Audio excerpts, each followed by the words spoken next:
Hi friends, ನೋಡಿ ಸಿಂಪಲ್ಲಾಗಿ ಒಂದು ಬದನೆಕಾಯಿ ಗೊಜ್ಜು ತುಂಬ ಈಸಿ ಮತ್ತು ಕ್ವಿಕ್ಕಾಗಿ ಕೂಡ ಆಗುತ್ತೆ, ತುಂಬ ಟೇಸ್ಟಿ ಕೂಡ ಇರುತ್ತೆ. ಬನ್ನಿ ಮಾಡೋಣ. ನೋಡಿ ಫ್ರೆಂಡ್, ಒಂದು ಬಾಣಲಿ ಇಟ್ಕೊಂಡಿದ್ದೀನಿ.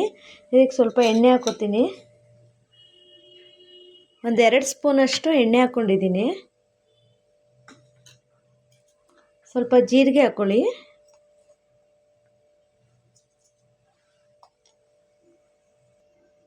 ಈಗ ಬೆಳ್ಳುಳ್ಳಿ ಕಟ್ ಮಾಡಿ ಇಟ್ಕೊಂಡಿದ್ದೀನಿ ಸಣ್ಣಕ್ಕೆ. ನಿಮಗೆ ತುಂಬ ಚೆನ್ನಾಗಿ ಟೇಸ್ಟ್ ಬರುತ್ತೆ ಇದು ಬದನೆಕಾಯಿಗೆ. ಸ್ವಲ್ಪ ಫ್ರೈ ಆದರೆ ಸಾಕು.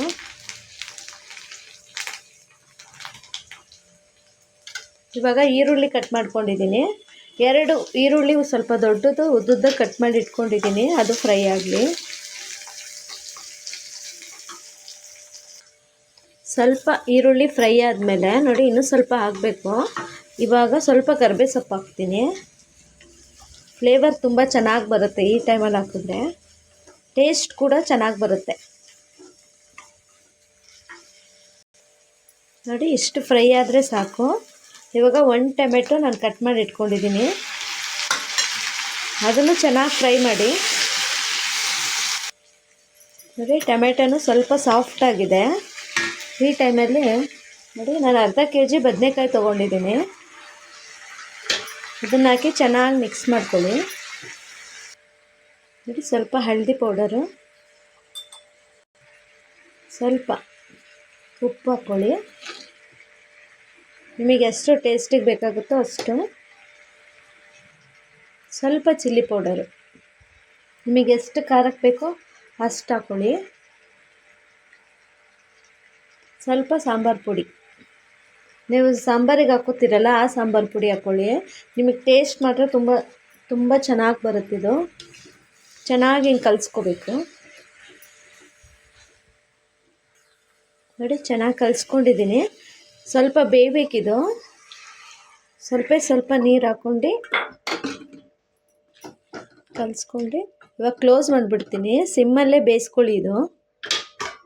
ನೋಡಿ ಚೆನ್ನಾಗಿ ಒಂದು 10 ನಿಮಿಷ ಬೇಯಲಿ ಇದು. ನೋಡಿ ಒಂದು 10 ನಿಮಿಷ ಚೆನ್ನಾಗಿ ಸಿಮ್ಮಲ್ಲೇ ಇದು ಬೇಯಿಸ್ಕೊಂಡಿದ್ದೀನಿ. ನೋಡಿ ತುಂಬ ಚೆನ್ನಾಗಾಗಿದೆ, ತುಂಬ ಸಿಂಪಲ್ ಇದು. ಇವಾಗ ಕಾಯಿ ಒಂದು 4 ಸ್ಪೂನಷ್ಟು, ಒಂದು ಸ್ವಲ್ಪ ಸೋಂಪು, ಅರ್ಧ ಸ್ಪೂನಷ್ಟು ಸೋಂಪುನ ಹಾಕಿ ಸಣ್ಣಕ್ಕೆ ರುಬ್ಕೊಂಬಂದಿದ್ದೀನಿ. ಅದು ಮಿಕ್ಸ್ ಮಾಡಬೇಕು. ತುಂಬ ಚೆನ್ನಾಗಿರುತ್ತೆ ಇದು ಕರಿ. ನೀವು ದೋಸೆ ಕೂಡ ತಿನ್ಬೋದಿದ್ದು. ವೈಟ್ ರೈಸಿಗಂತೂ ತುಂಬ ಚೆನ್ನಾಗಿರುತ್ತೆ. ಚಪಾತಿ, ಪರೋಟ ಎಲ್ಲದಕ್ಕೂ ಸೂಟ್ ಆಗುತ್ತಿದ್ದು. ಇದು ನೋಡಿ ಸ್ವಲ್ಪ ತೆಂಗಿನಕಾಯಿ ಹಾಕಿ ಸ್ವಲ್ಪ ಒಂದು ಅರ್ಧ ಗ್ಲಾಸ್, ತುಂಬ ಚಿಕ್ಕ ಗ್ಲಾಸಲ್ಲಿ ಸ್ವಲ್ಪ ನೀರು ಹಾಕ್ಬಿಟ್ಟು ಇವಾಗ ಸ್ವಲ್ಪ ಕುದಿಬೇಕು. ಒಂದು 5 ನಿಮಿಷ ಕ್ಲೋಸ್ ಮಾಡಿಬಿಡ್ತೀನಿ.